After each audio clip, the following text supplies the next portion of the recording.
Toute la famille guépard à l'affût. Depuis un mois, avec l'absence de visiteurs dans le parc, le silence impressionnant qui s'est installé a réveillé leur instinct de fauve et notamment leur capacité d'attention. Quand les visiteurs vont revenir dans le parc, ça va être assez compliqué pour eux parce que là, ils se sont habitués vraiment à voir personne et ils sont plutôt paisibles. Ouais. Par exemple, les guépards, la seule distraction qu'ils ont, c'est nous, les véhicules et le troupeau de moutons qui est en liberté dans le parc. Donc c'est assez drôle. Ouais. Comme le public, une grande partie du zoo est en confinement. Les effectifs en personnel ont été divisés par 4.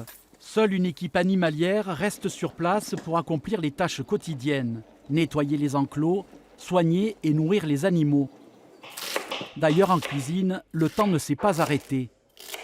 Au parc, pour éviter tout risque de contamination, les mesures d'hygiène sont de rigueur. Les gestes barrières et les gestes sécuritaires au niveau sanitaire sont existants depuis toujours en fait, dans un zoo. C'est pas maintenant qu'on a découvert les risques zoonotiques. Donc on a juste réappliqué un peu plus fortement les règles de sécurité sanitaire. Face à la pandémie, les vétérinaires du parc ne sont pas particulièrement inquiets pour les animaux, beaucoup plus résistants que les humains.